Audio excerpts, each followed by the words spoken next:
아침에 우리에게 주시는 하나님의 은혜의 말씀은 데살로니가 전서 4장 13절에서 18절의 말씀입니다. 데살로니가 전서 4장 13절에서 18절의 말씀 다 같이 합독하도록 하겠습니다.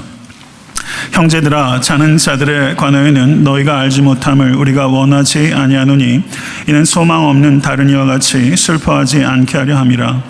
우리가 예수께서 죽으셨다가 다시 살아나심을 믿을진대 이와 같이 예수 안에서 자는 자들도 하나님이 그와 함께 데리고 오시리라. 우리가 주의 말씀으로 너희에게 이것을 말하노니 주께서 강림하실 때까지 우리 살아남은 자도 자는 자보다 결코 앞서지 못하리라. 주께서 호령과 천사장의 소리와 하나님의 나팔 소리로 친히 하늘로부터 강림하시리니 그리스도 안에서 죽은 자들이 먼저 일어나고 그 후에 우리 살아남은 자들도 그들과 함께 구름 속으로 끌어올려 공중에서 주를 영접하게 하시리니 그리하여 우리가 항상 주와 함께 있으리라. 그러므로 이러한 말로 서로 위로하라. 아멘. 하나님의 말씀입니다. 데살로니가 교회는 사도 바울께서 2차 선교 여행 중에 세우신 교회입니다. 그리고 데살로니가 전서는 사도 바울께서 쓴 서신서들 가운데 갈라디아서에 이어지는 두 번째 서신서입니다. 사도 바울께서 데살로니가에서 복음을 증거하신 후에 베레와를 거쳐 아덴을 거쳐 고린도에 도착하셨고 고린도에서 데살로니가 성도들에게 이 데살로니가 전서를 기록한 것으로 알려지고 있습니다. 데살로니가 전서에는 디모데가 가져온 데살로니가 교회의 여러 소식들을 듣고 그들에게 보내는 사도 바울의 권고와 회고가 담겨있는 서신서라고 할 수 있습니다. 데살로니가 교회에도 여러 가지 문제들이 있었습니다. 그런데 그러한 문제들 가운데 하나는 그들이 재림에 대한 사도 바울의 가르침을 오해해서 일자리를 버리는 사람들이 있었습니다. 그리고 재림 전에 가족이나 가까운 친구와의 사별을 전혀 예상하지 못하다가 그들이 죽게 되자 당황하고 혼돈에 빠지게 되었습니다. 그들은 재림 전에 죽은 자들이 혹시 어떤 불이익을 당하는 것은 아닐까, 혹시 그들이 구원을 받지 못하는 것은 아닐까 하는 염려 등을 가지고 있었던 것으로 보입니다. 또한 데살로니가 교인들은 재림은 과연 일어날 것인가? 그렇다면 재림이 언제 일어날 것이며 그날을 어떻게 준비해야 할 것인가 하는 질문들을 가지고 있었고 사도 바울은 이와 같은 질문들에 대해서 대답해야 될 필요성을 느끼고 있었던 것입니다. 데살로니가 교인들이 가지고 있었던 질문은 두 가지로 요약할 수 있습니다. 인생이 끝날 때 무슨 일이 일어나는가 하는 문제, 죽음의 문제입니다. 또 하나는 세상이 끝날 때 무슨 일이 일어나는가 하는 문제입니다. 그것은 심판의 문제라고 할 수 있을 것입니다. 데살로니가 교인들이 던졌던 이 두 가지 질문은 많은 사람들이 던지는 질문이라고 생각합니다. 아마 이 자리에 계신 많은 성도님들께서도 이 두 가지 질문에 대한 대답을 찾고 계실지 모르겠다고 생각이 됩니다. 사도 바울께서는 이 두 가지 중차대한 문제인 죽음의 문제와 심판의 문제에 대해서 특별히 데살로니가 전서 4장 13절에서 5장 11절에 걸쳐서 이 두 가지 문제를 설명하고 있는 것입니다. 그리고 오늘 본 말씀 데살로니가 전서 4장 13절에서 18절의 문제는 바로 사별의 문제, 죽음의 문제에 대한 사도 바울의 가르침과 위로가 기록되어 있는 부분입니다. 13절의 말씀을 보시면 사도 바울께서 형제들아 라고 부르면서 시작하고 있는 것을 볼 수가 있습니다. 4장 13절에서부터 5장 11절까지를 주의 깊게 보시면 사도 바울은 매우 중요한 고비마다 형제들아 라고 부르고 있는 것을 볼 수가 있습니다. 데살로니가 교회 성도들을 사도 바울께서는 형제들아 라고 따뜻하게 부르면서 애정의 기초에서 가리키고 있다는 것을 분명하게 말씀하고 있는 것입니다. 성도 여러분, 우리가 주 안에서 예수 그리스도의 피를 나눠 가짐으로 말미암아 형제와 자매가 된 것입니다. 형제들아, 자매들아 라고 부르는 것을 가볍게 여기지 않으실 수 있게 되기를 간절히 바라고, 피차 권면이 될 필요가 있을 때는 애정의 기초에서 권면하실 수 있는 모든 권속 되실 수 있게 되기를 간절히 축원합니다. 사도 바울께서는 자는 자들에 관하여는 너희가 알지 못함을 우리가 원치 아니하노라 라고 말씀하셨습니다. 사도 바울의 서신서들을 주의 깊게 살피게 되면 이와 같은 표현이 빈번하게 등장하고 있는 것을 알 수가 있습니다. 로마서 11장 25절에서 거기에서도 형제들아 너희가 스스로 지혜 있다함을 면키 위하여 이 비밀을 너희가 모르기를 내가 원치 아니하노니 라고 말씀했습니다.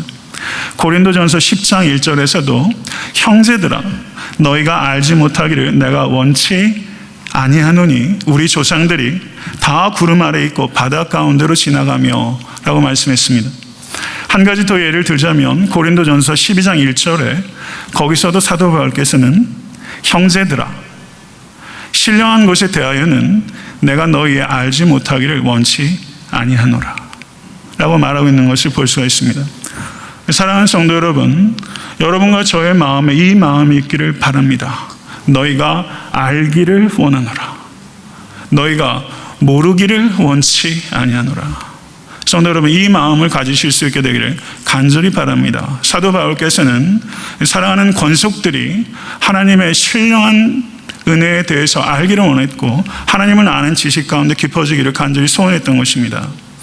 성도 여러분, 신앙과 인생의 많은 문제들의 근본은 어디에 있는가? 그것은 하나님을 아는 지식이 빈곤한 데서 비롯된다는 것을 사도 바울은 강조하고 또 강조하고 있는 것입니다.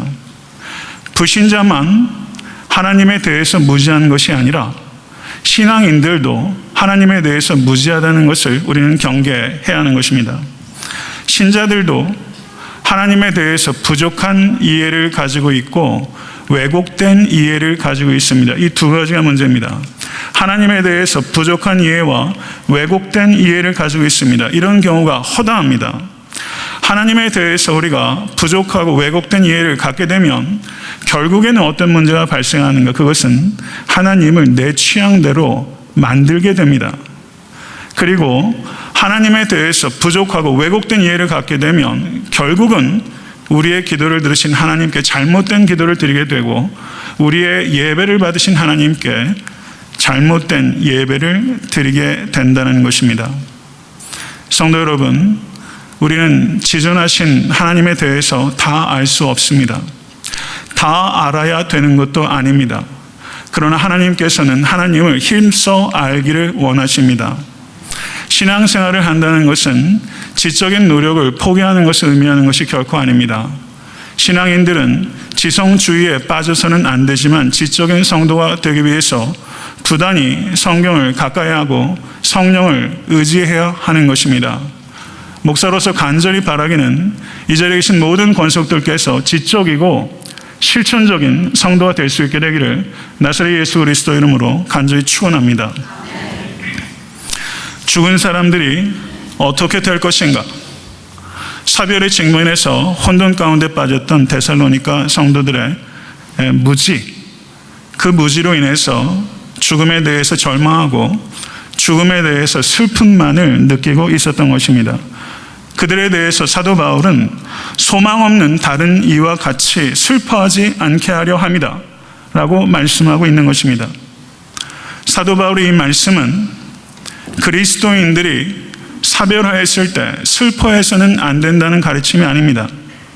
성도 여러분, 부활의 신앙에 있는 그리스도인들도 사랑하는 이와 사별하게 되면 애통해하는 것이 자연스러운 것이고 애통해하는 것이 정서적으로 필요한 것입니다. 성도 여러분, 누군가 사랑하는 사람이 죽는다는 것은 내 일부분이 뜯겨 나가는 것과 같은 것입니다. 육체적으로도 고통스러울 뿐만 아니라 심리적으로는 더욱더 고통이 가중되게 되는 것입니다. 사랑이 깊으면 흔적도 깊습니다.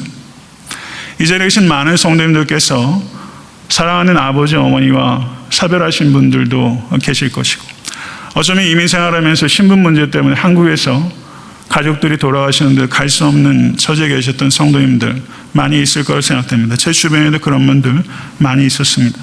성도 여러분, 사별한다는 것, 사랑하는 이와 이별한다는 것, 예수 그리스도의 부활을 믿는 믿음이 있음에도 불구하고 이 땅에서 완전히 치유되지 못하는 상처일 수 있다는 것을 우리는 받아들여야만 되는 것입니다.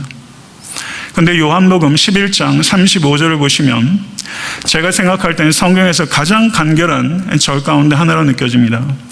요한복음 11장 35절에 Jesus wept, 예수께서 눈물을 흘리시더라. 우리 번역으로는 세 단어로 구성되어 있지만 실제 성경 원어는 두 단어로 구성되어 있어요. 에다 크루센 호 예수스, Jesus wept, 예수께서 눈물을 흘리시더라. 성경에서 가장 짧은 자리라고 할 수 있는 이 절이지만 성경에서 우리에게 가장 긴 여운을 가져다 주는 절이라고 생각됩니다. 예수 그리스도께서는 우리의 상실을 인하여 눈물 흘리시는 주님이십니다. 이것이 울 수밖에 없는 삶의 현실 가운데 계신 성도님들을 위로하실 수 있게 되기를 간절히 바랍니다. 사실 우리에게 진정한 위로는 내 문제가 해결되는 것도 중요하지만 내 문제를 같이 울어주는 사람이 있는가 하는 문제죠. Jesus wept, 예수께서 눈물을 흘리시더라. 그러므로 성경이 금하는 것은 비탄 자체를 금하는 것이 아니라 소망이 없는 비탄입니다. 성도에게는 사별과 같이 내 일부가 뜯겨져 나가는 그 순간에도 그 아픔을 소망 가운데서 견딜 수 있는 것입니다. 왜냐하면 성도의 죽음은 영원히 자는 것이 아니라 일시적으로 자는 것이기 때문입니다. 할렐루야. 믿으십니까? 성경은 죽음을 자는 것에 비유하곤 합니다. 오늘 본문을 보셔도 13절과 14절과 15절에 세 차례에 걸쳐서 자는 자라고 표현하고 있는 것을 볼 수 있습니다. 그런데 잔다라는 표현이 성경 안에서만 있는 표현이 아니라 사실상은 매우 보편적인 표현입니다. 이것은 많은 제종교와 철학과 그리고 문학적인 표현입니다. 고대나 현대의 많은 이들이 죽는 것을 잔다라고 표현하고 그리고 영면한다라고 표현합니다. 맞습니까? 왜 죽음을 잔다라고 표현합니까? 죽게 되면 사람이 부동자세로 움직이지 못하기 때문에 잔다라고 말할 수 있는 것입니다. 근데 성경시대 헬라의 극작가 아이스킬로스라는 사람은 죽음을 이렇게 말했습니다. 끝나지 않는 잠의 밤이다. 로마의 시인 카툴루스는 태양은 졌다가 다시 뜰 수 있지만 우리의 짧은 빛이 일단 지면 한 번도 깨지 못하고 자야 하는 끝없는 밤이 온다. 이렇게 표현했던 것을 우리가 볼 수 있습니다. 성도 여러분, 세상의 많은 제종교와 철학과 그리고 문학가들이 죽음을 잔다로 표현하지만 그들이 잠이라고 표현하는 그 죽음은 다시는 깨지 않는 잠입니다. 그러나 성경에서 성도가 잔다고 표현할 때는 이 잠은 다시 깨지 않는 잠이 아니라 다시 깨는 잠이요, 이 잠은 영면하는 영원한 잠이 아니라 일시적인 잠입니다. 할렐루야. 믿으십니까? 우리는 죽음은 일시적으로 자는 것입니다. 그렇기 때문에 자러 가는 사람이 두려워하지 않는 것처럼 성도는 죽음을 두려워하지 않고 죽음을 두려운 잠이라 여기지 아니하고 성도에게 죽음은 평안한 잠, 심지어 유쾌한 잠이 될 수 있는 것입니다. 성도 여러분, 그러나 여기에서 기억해야 될 것은 사도 바울께서 잔다고 표현했을 때 이 잔다는 것은 우리의 육체의 상태가 그렇다는 것이지 우리의 영혼의 상태가 그렇다는 것을 의미하는 것은 아닙니다. 개인의 죽음과 재림 사이에 우리의 영혼이 무의식 상태에 들어가는 것이 아니라는 것입니다. 사람의 죽은 몸만이 예수 그리스도께서 다시 재림하실 때까지 마치 침대에 누워있는 것처럼 무덤 안에서 쉬게 되는 것입니다. 성도는 죽는 순간 그 영혼이 하나님께로 직행하게 되고 그곳에서 더 충만하고 더 풍요롭고 더 친밀하게 더 나은 것을 상상할 수 없는 그곳에서 하나님과 영원토록 즐거워하며 기쁨 가운데 살게 될 것입니다. 이것을 믿으실 수 있게 되기를 간절히 축원합니다. 20세기에 천재이자 최고의 지성인 가운데 한 사람으로 불렸던 영국의 버트란 러셀이라는 사람이 있습니다. 위대한 철학자입니다. 이 철학자가 죽음에 대해서 이렇게 이야기를 했습니다. 밖에는 어둠이 깔렸으며 내가 죽을 때는 안으로도 어둠이 있을 것이다. 아무리 둘러보아도 장려함도 광대함도 없으며 순간에 하찮음만이 있을 뿐이다. 그리고 그 다음에는 아무것도 없다. 이게 철학자가 이해한 죽음의 의미였습니다. 그런데 이 버트란 러셀이 이해한 죽음과는 매우 대조적으로 19세기에 루터교의 신학자이자 목회자인 콜브리치라는 목회자는, 이 사람은 1803년에 태어나서 1875년에 하나님의 부르심을 받았습니다. 이 콜브리치가 죽음에 대해서 이렇게 묵상합니다. 내가 죽을 때, 그리고 어떤 사람이 나의 해골을 발견할 때, 내 해골은 여전히 그에게 다음과 같이 설교할 것이다. 내게 눈은 없지만 나는 그분을 본다. 비록 내게 입술은 없지만 나는 그분께 입 맞춘다. 내게 혀는 없지만 그분의 이름을 부르는 모든 사람들과 함께 그분께 찬양의 노래를 드린다. 나는 딱딱한 해골이지만 그분의 사랑 안에서 온전히 부드러워지고 녹아졌다. 내가 여기 묘지에 누워 비바람을 맞고 있지만 나는 거기 낙원에 있다. 모든 고난은 잊혀졌다. 그분이 자신의 십자가를 지고 골고다로 가셨을 때 그분의 크신 사랑은 우리를 위해 이 모든 일을 준비하셨다. 아멘. 할렐루야. 성도 여러분, 오늘 이 아침에 우리 모두가 죽음에 대해서 어떤 생각을 하고 있는가를 깊이 되돌아볼 수 있는 시간이 될 수 있기를 간절히 바랍니다. 그것은 매우 의미 있는 생각입니다. 사람들이 인간이 죽는다는 것은 다 알고 있지만 내가 죽을 것이라는 것을 생각하면서 사는 사람은 없습니다. 죽음에 대한 질문이 중요한 이유는 죽음에 대한 질문이 곧 삶의 의미에 대한 질문이 되기 때문입니다. 사는 것만 중요한 게 아니라 죽는 것도 중요한 것입니다. 죽는 것이 더 중요한 것입니다. 자신의 삶의 죽음에 대해서 생각해 보지 않았다면 성도 여러분, 삶을 의미 있게 이끌어가는 것은 매우 제한적일 수밖에 없을 것입니다. 죽음을 생각하면 허무합니다. 그러나 그것으로 끝이지 않습니다. 죽음을 생각함으로 말미암아 우리는 삶을 더 의미 있게 가치 있게 이끌어갈 수 있게 되는 것입니다. 만약에 자신의 죽음에 대해서 우리가 무관심하고 무감각하게 된다면 그것은 필경 다른 사람의 죽음에 대하여 무관심하고 무감각하게 될 것입니다. 성도 여러분, 죽음을 묵상하는 것은 매우 가치 있는 것입니다. 죽음을 생각하는 것은 지혜자인 것입니다. 성 어거스틴이 이런 말을 했습니다.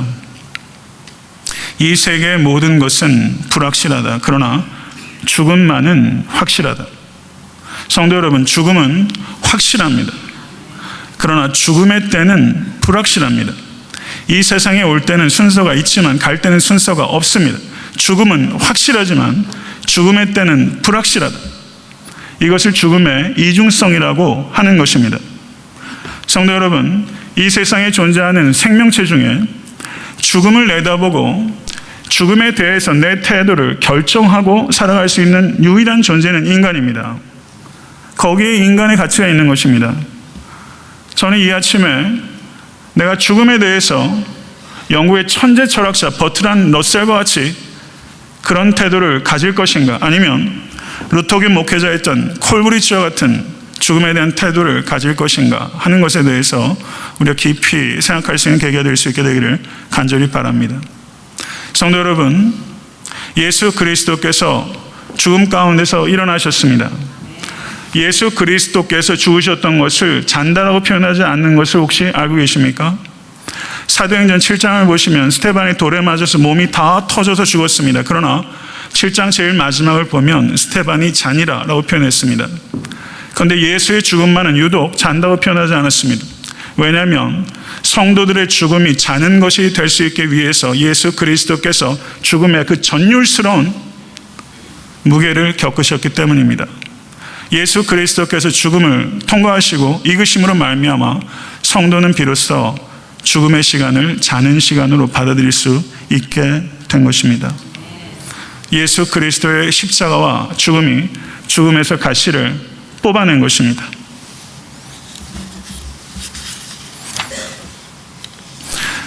유대교에는 이런 개념이 있었습니다.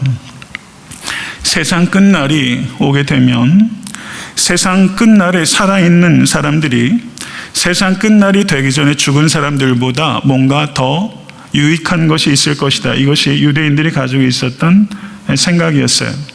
그래서 데살로니가 교인들도 재림이 매우 임박하게 발생할 것이라고 생각했는데 예수께서 재림하시기 전에 가까운 가족이나 친구들이 죽게 되는 상황이 닥치면서 매우 혼돈을 겪게 된 것입니다. 그래서 그들의 질문이 재림하기 이전에 죽은 사람들이 혹시 불이익을 겪게 되진 않을까 하는 것이었습니다. 이것에 대해서 사도 바울은 성경적인 이해를 통해서 저들을 위로하고 있는 것입니다.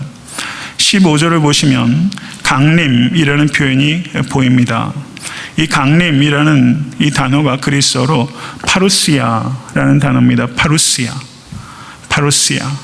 이 파루시아는 매우 존귀한 사람이 가령 왕이나 황제가 어떤 지방을 방문할 때 그 방문을 표현하는 공식적인 언어가 이 파루시아입니다.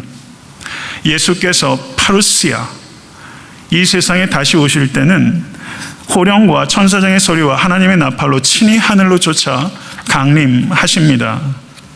그리고 예수 그리스도께서도 강남산 광야에서 마가복음 13장 24절 27절에 그때 그 환난 후 해가 어두워지며 달이 빛을 내지 아니하며 별들이 하늘에서 떨어지며 하늘에 있는 권능들이 흔들리리라. 그때 이 인자가 구름을 타고 큰 권능과 영광으로 오는 것을 사람들이 보리라. 또 그때 저가 천사들을 보내어 자기 택하신 자들을 땅끝으로부터 하늘 끝까지 사방에서 모으리라. 아멘. 이것이 파루시아에 일어나게 될 일들에 대한 예수 그리스도 자신의 예언입니다. 이 예언은 실현될 것입니다. 이 말씀은 단순하게 상징적인 표현에만 국한된 것이 아니라 이것은 역사적인 실제가 될 것입니다. 그렇기 때문에 예수 그리스도의 파루시아에 대한 예언은 상징적이며 동시에 역사적입니다. 성도 여러분, 예수 그리스도께서 초림하셨을 때는 불과 3kg가 조금 넘는 연약한 아이의 몸으로 이 땅에 오셨고 하나님의 아들이 이 땅에 오셨다는 것이 매우 제한적인 사람들에게만 알려졌지만 예수 그리스도께서 이 땅에 다시 오실 때에는 우주적으로, 가시적으로, 공개적으로 위엄과 영광과 광희 속에 주께서 이 땅에 다시 오실 것입니다. 아멘. 믿으십니까? 그때는 왕으로 파루시아, 예수께서 왕이 지존하신 분이 왕으로 이 땅에 임하게 될 것입니다. 그때 예수께서 재림하시기 이전에 죽은 성도들이 먼저 일어나게 될 것입니다. 그들은 아무런 불이익도 당하게 되지 않을 것이고 예수 그리스도 안에서 죽었던 자들이 예수 그리스도 안에서 먼저 일어나게 될 것입니다. 그리고 그 후에 그리스도께서 이 땅에 다시 오실 때 이 땅에 살아남아있던 자들이 구름 속으로 끌어올려지게 될 것입니다. 강림하실 때 살아남은 자들이 구름 속으로 끌어올려지게 될 것입니다. 그 단어가 성경 언어로 하르파조라는 단어가 사용되고 있습니다. 이 단어는 고린도후서 12장 1절에서 사도 바울이 삼층청으로 끌어올려질 때 그때 하르파조라는 단어가 사용됐고, 그리고 사도행전 23장 10절을 보시면 로마 군인들이 예루살렘의 유대인들로부터 핍박을 당하는 사도 바울을 낚아채서 구출할 때 이 하르파조라는 단어가 사용된 것입니다. 예수 그리스도께서 영광 중에 이 땅에 재림하실 때 이 땅에 있는 성도님들을 낚아채듯이 구출해서 공중으로 끌어올리게 될 것입니다. 그것이 휴거입니다. 공중에는 공중 권세 잡은 자가 이제 하나님께 완전히 패배됐고, 그래서 그곳은 하나님께서 다스리게 될 것입니다. 살아남은 자들이 낚아채져서 공중으로 들림받게 될 것입니다. 성도 여러분, 이것을 믿으실 수 있게 되기를 바랍니다. 그리고 공중에서 죽었던 성도들과 예수께서 재림하실 때 살아남은 성도들이 리유니언, 서로 연합하게 되고, 그리고 왕이신 그리스도를 영접해서 리유니언이 이루어지게 될 것입니다. 그리고 그때부터 상상조차 할 수 없었던 완전하고 아름답고 풍성하고 멋진 기쁨의 삶이 rejoice, 기쁨의 삶이 완성되게 될 것이고, 영원히 그 삶이 이어지게 될 것입니다. 성도 여러분, 데살로니가 전서 4장 13절에서 18절은 종말에 대해서, 에스카톤, 마지막 때에 대해서 모든 것들을 우리에게 설명하고 있지 않습니다. 가령 종말의 때와 종말의 징조와 대환란과 천년 왕국과 악인의 부활과 최후의 심판 등과 같은 것에 대해서는 사도 바울께서 말씀하고 있지 않습니다. 지금 우리가 살고 있는 시대는 마지막 때입니다. 마지막 때라는 것을 알려주는 징조가 곳곳에 있다고 여겨집니다. 성도 여러분께서 이와 같은 여러 주제들에 대해서 지대한 관심을 가지고 계시다는 것 제가 알고 있습니다. 가급적이면 빠른 시일 내에 대환란과 청년 왕국과 그리고 악인의 부활과 최후 심판 등에 대해서도 설교하고자 합니다. 바울 사도는 데살로니가전서 4장 13절에서 18절에 종말에 대한 총체적인 신학적 이해를 돕고자 이것을 쓴 것이 아니라는 것입니다.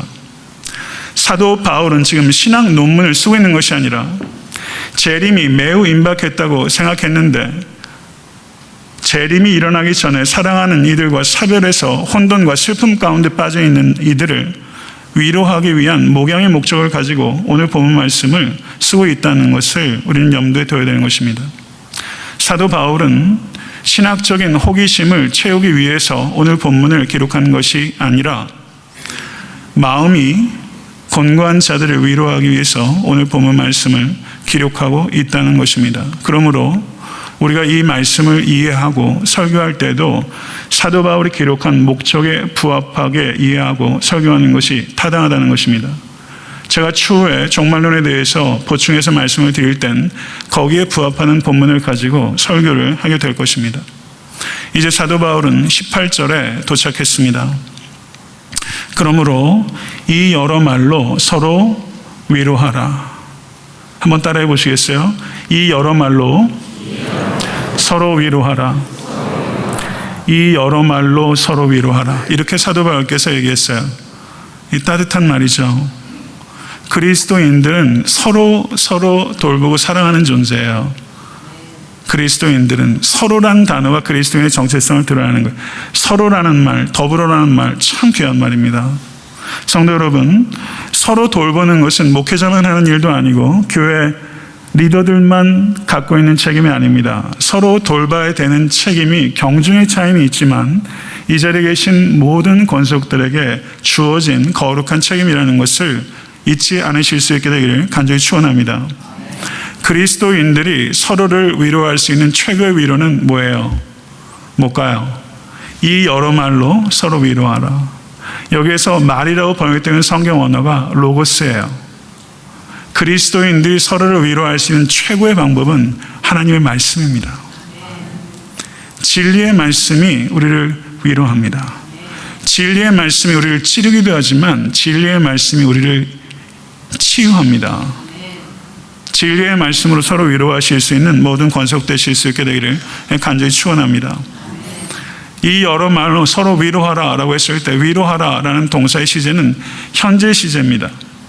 현재 시제라는 것은 지속적으로 위로하라라는 가르침입니다. 설교를 맺겠습니다.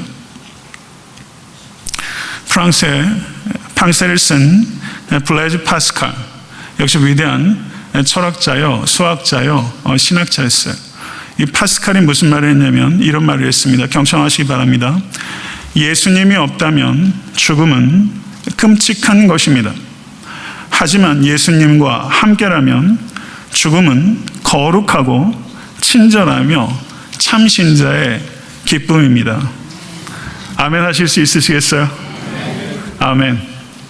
죽음의 의미를 예수님께서 완전히 바꿔버리셨어요. 예수 그리스도께서 죽음을 통해서 죽음을 죽이셨습니다. 죽음을 죽이신 그리스도를 사랑하고 그리스도를 닮아가시는 모든 권속되실 수 있게 되기를 간절히 바랍니다. 예수께서 죽음을 이기셨습니다. 우리는 부활의 증인입니다. 이 믿음을 가지고 오늘 예배당을 나가셔서 삶의 여러 가지 현실 가운데 들어가실 때 부활의 능력으로 삶의 현실을 도피하지 마시고 삶의 현실을 돌파하시는 거룩한 성도 되실 수 있게 되기를 우리 주 예수 그리스도 이름으로 간절히 축원합니다.